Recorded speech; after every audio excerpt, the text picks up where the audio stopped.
نحمده ونصلي على رسوله الكريم أما بعد رب اشرح لي صدري ويسر لي أمري واحلل عقدة من لساني يفقهوا قولي۔ دینی رہنمائی کی مجلس نمبر 245 میں سبھی سامعین کی خدمت میں السلام علیکم ورحمۃ اللہ وبرکاتہ عرض ہے۔ ایک صاحب سوال کر رہے ہیں کہ کیا حدیث میں یہ بات ملتی ہے کہ قیامت سے پہلے ایک عظیم جنگ ہوگی جسے آج کے دور میں تیسری جنگ عظیم کہا جاتا ہے، تو کیا یہ جنگ مسلمانوں اور کافروں کے درمیان لڑی جائے گی اور یہ حضرت مہدی سے پہلے ہوگی یا ان کے زمانے میں ہوگی یا حضرت عیسیٰ علیہ السلام کے دور میں ہوگی؟ اس کی وضاحت فرمائیں۔ جواباً عرض ہے کہ احادیث شریفہ میں ایک لفظ آتا ہے الملحمۃ الکبریٰ، اور جس کا ترجمہ یہی کیا جاتا ہے کہ عظیم جنگ،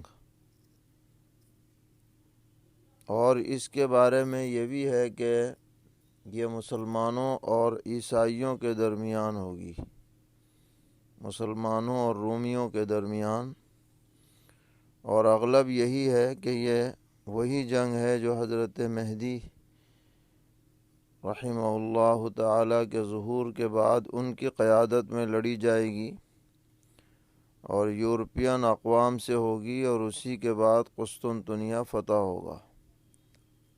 اس وقت تو قسطنطنیہ یعنی ترکی میں حکومت مسلمانوں کی ہے، لیکن احادیث شریفہ سے ایسا معلوم ہوتا ہے کہ یہ حکومت باقی نہیں رہے گی اور دوسروں کے قبضے میں یہ علاقہ چلا جائے گا، اور پھر حضرت مہدی کے زمانے میں یہ دوبارہ فتح ہوگا، اور پھر دجال کا ظہور ہوگا۔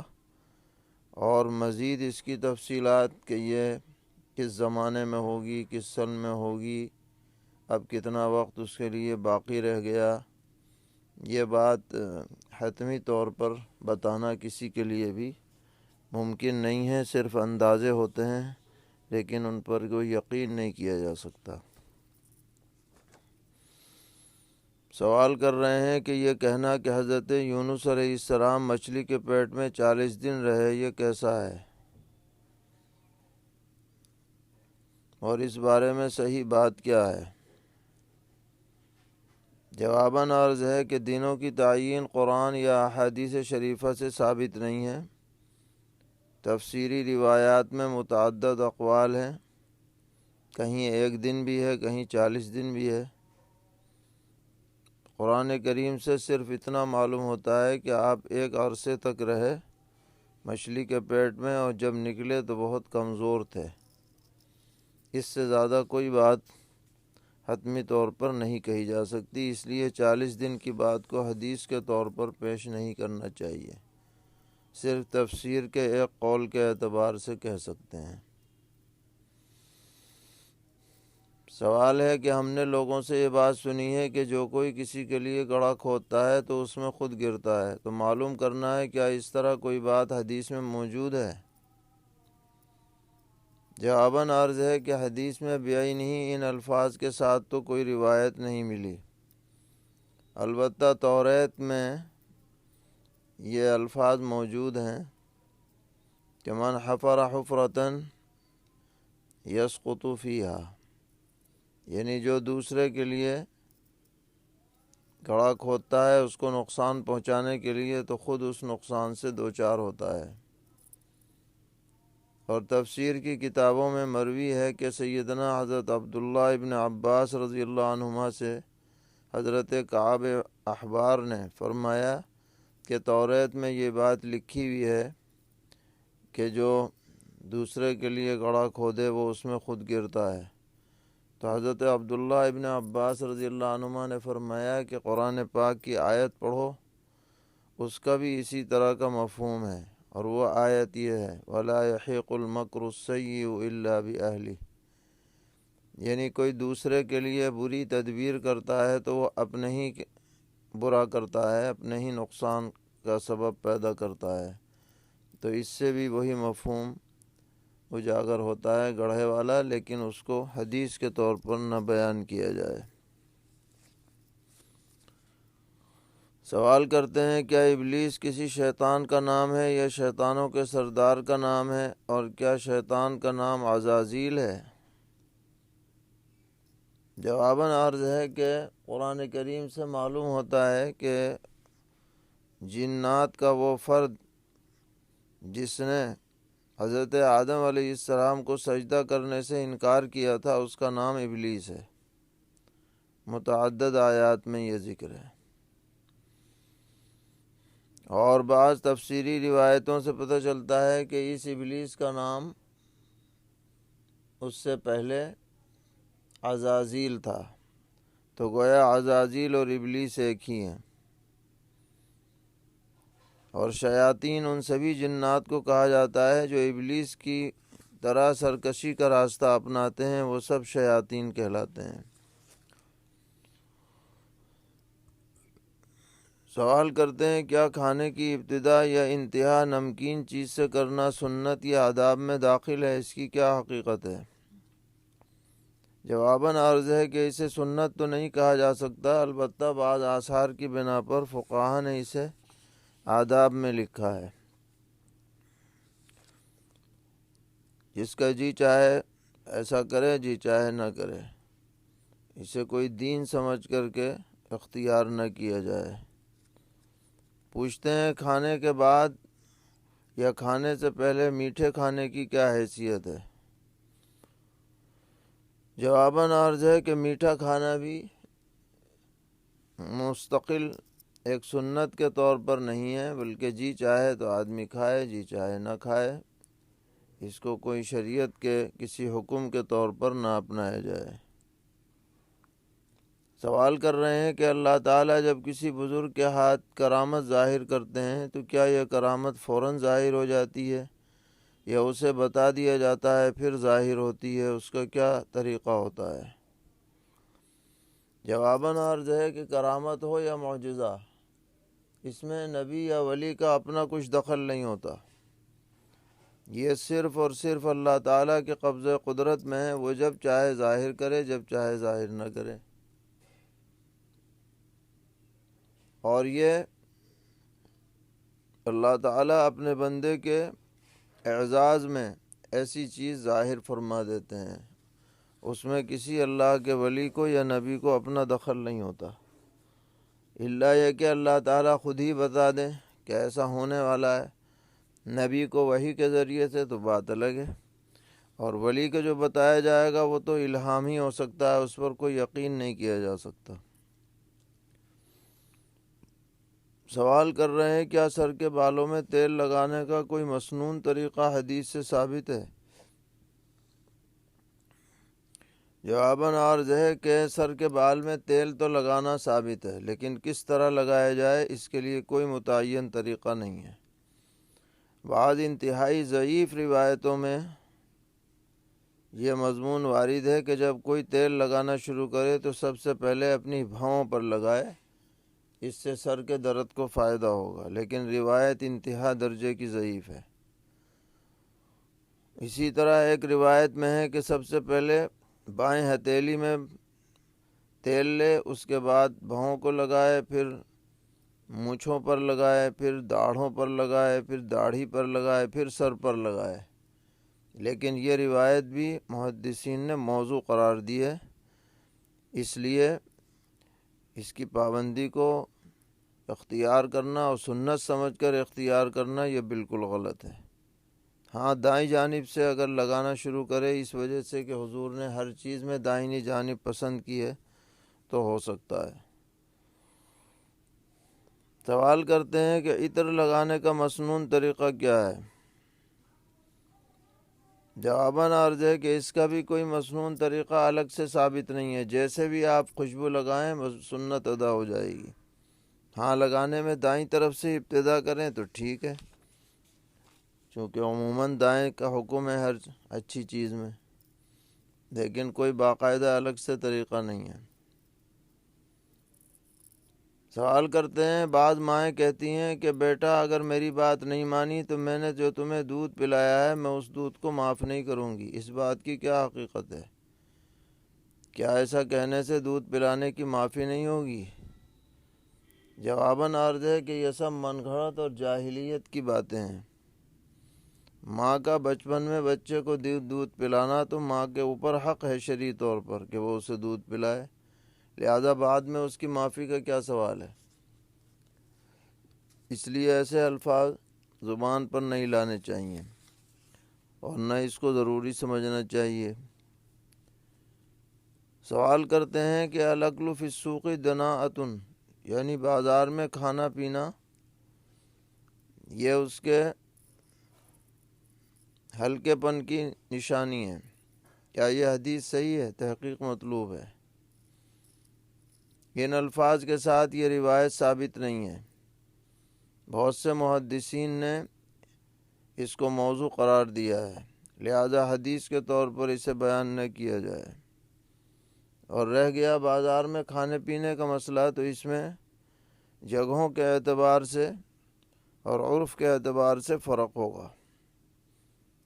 جس انداز میں کھانا پینا شرفاء کے ہاں منع سمجھا جاتا ہے اس سے اجتناب کیا جائے، اور جہاں منع نہیں سمجھا جاتا تو اس میں بہت گنجائش ہے۔ خود اس کی مثال یہ ہے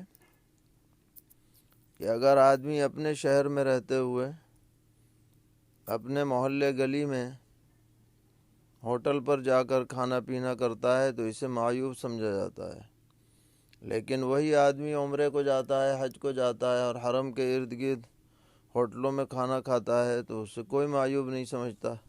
لہذا جگہوں کے اعتبار سے اس میں فرق ہوگا، البتہ سڑک پر کھڑے کھڑے کھانا پینا یہ بہرحال مناسب نہیں ہے، اس سے بچنا چاہیے اور ہر شخص کو ہر جگہ بچنا چاہیے۔ پوچھتے ہیں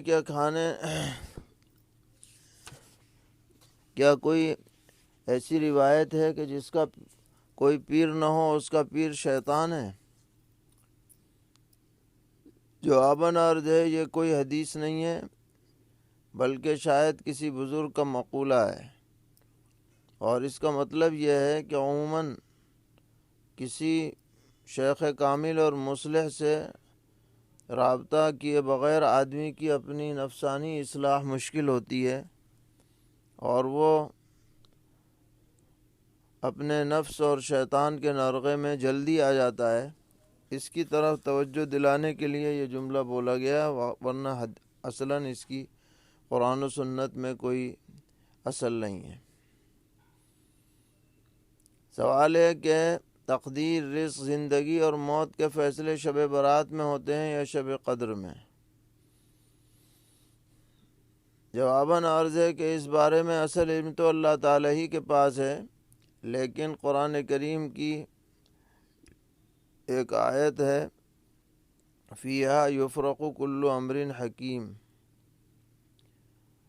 اس آیت کی بنیاد پر بعض حضرات نے اسے شب برات مراد لیا ہے اور بعض نے شب قدر۔ زیادہ تر رائے شب قدر کی ہے کہ رمضان المبارک میں جو شب قدر ہوتی ہے اسی میں اللہ تعالیٰ یہ سب فیصلے فرماتے ہیں۔ بعض نے کہا کہ فیصلے شب قدر میں ہوتے ہیں اور فرشتوں کے حوالے شب برات میں ہوتے ہیں، حقیقتاً علم اللہ تعالیٰ ہی کو ہے۔ سوال ہے مرد حضرات کا شب برات یا شب قدر میں راتوں کو گھر میں جا کر عبادت کرنا افضل ہے یا مسجد میں عبادت کرنا افضل ہے؟ بہتر اور صحیح طریقہ کیا ہے؟ شب قدر ہو یا شب برات، ان کے اندر انفرادی عبادات کا حکم ہے، اور انفرادی عبادات کی اصل جگہ آدمی کا اپنا گھر ہے، لہذا گھر میں رہتے ہوئے یکسوئی کے ساتھ جتنا بھی جی لگے آدمی عبادت کرے، اور مسلسل جاگنے کا زبردستی اور تکلف کے ساتھ اہتمام کرنا یہ بھی کوئی مطلوب نہیں ہے، بلکہ خوش دلی اور بشاشت کے ساتھ جتنا عبادت ہو سکے اتنی کی جائے۔ نیند زیادہ آنے لگے تو آدمی کچھ دیر کے لیے سو بھی سکتا ہے، ایسا نہیں ہے کہ محض جاگ ہی کے زبردستی جاگ کر کے گزارا جائے۔ سوال ہے، کیا 15 شعبان کا روزہ رکھنا حدیث سے ثابت ہے؟ اس روزے کی کیا فضیلت ہے؟ جواباً عرض ہے کہ جس حدیث میں روزے کا تذکرہ ہے شب برات سے اگلے دن، وہ نہایت ہی ضعیف ہے، بلکہ بعض نے تو موضوع قرار دی ہے، اس لیے اسے سنت سمجھ کر کے یہ روزہ نہ رکھا جائے۔ زیادہ سے زیادہ مستحب ہے، جو رکھے نفل سمجھ کر کے رکھ لے، اور جو نہ رکھے اس پر کوئی نکیر نہ کی جائے۔ بالکل ناجائز بھی نہیں کہہ سکتے کہ روزہ رکھنا ناجائز ہو، کیونکہ نفلی روزہ ایام ممنوعہ کے علاوہ کبھی بھی رکھ سکتے ہیں۔ پوچھتے ہیں، سنت مؤکدہ گھروں میں پڑھنا یا گھر سے پڑھ کر مسجد جانا شرعاً کیسا ہے؟ جواباً عرض ہے کہ ہاں، اگر پہلی سنتیں گھر پڑھ کر آدمی جائے تو سب سے افضل بات ہے، اور مسجد میں جا کے پڑھے تب بھی کوئی حرج نہیں۔ اور بعد والی سنت کا معاملہ یہ ہے کہ اگر یہ یقین ہو کہ گھر جا کر کے ہم سنت پڑھ لیں گے تو سنت پڑھے بغیر گھر آ جائے اور گھر آ کر کے پڑھے، لیکن اگر یہ خطرہ ہو کہ گھر جائیں گے تو سنت میں رکاوٹ آ جائے گی، کوئی اور کام پیش آ جائے گا، تو ایسی صورت میں فقہا لکھتے ہیں کہ گھر کے بجائے مسجد ہی میں پڑھ کے جانا افضل ہے، تاکہ سنت یقینی طور پر ادا ہو۔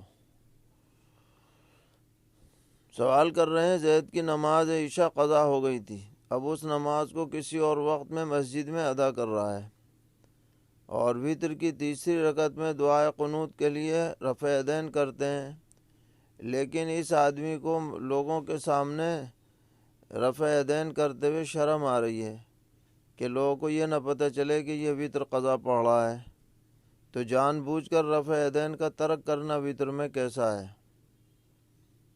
جواباً عرض ہے کہ اس میں شرم کی کوئی ضرورت نہیں ہے، اسے بلا کسی جھجک کے جو رفع یدین ہے وتر میں وہ کرنا چاہیے، اور اگر بالفرض اس نے یہ رفع یدین چھوڑ دیا ہے تو نماز فاسد نہیں ہوگی، کیونکہ یہ سنت ہے، و ترک سنت کا اس نے ارتکاب کیا ہے، وتر کی نماز بہرحال ادا ہو جائے گی۔ سوال کرتے ہیں، امام سری نماز میں آہستہ تلاوت کرتا ہے، لیکن اگر کوئی امام سری تلاوت کر رہا تھا لیکن اس کے قریب جو مائک لگا ہوا تھا اس کی اسپیکر میں اس کی یہ آواز جو وہ سرن کر رہا ہے مقتدیوں تک پہنچ جائے اسپیکر کے تیز ہونے کی وجہ سے، تو کیا وہ جہر کرنے والا سمجھا جائے گا؟ جواباً عرض ہے کہ کیونکہ وہ فی نفسی ہی سر کر رہا ہے، اور جو آواز بلند ہوئی ہے وہ اس مشین کی وجہ سے ہوئی ہے جو اس کے پاس لگی ہوئی ہے، لہذا اسے جہر کرنے والا نہیں کہا جائے گا، نماز میں کوئی فساد نہیں آئے گا۔ باقی اتنا دور رکھنا چاہیے مائک کو کہ سر کی آواز نہ جائے، اس کا اہتمام کیا جائے۔ سوال ہے کہ ایک لڑکی کا نکاح ہوا، ابھی رخصتی نہیں ہوئی تھی کہ شوہر کا انتقال ہو گیا، تو عدت اور مہر کا کیا حکم ہے؟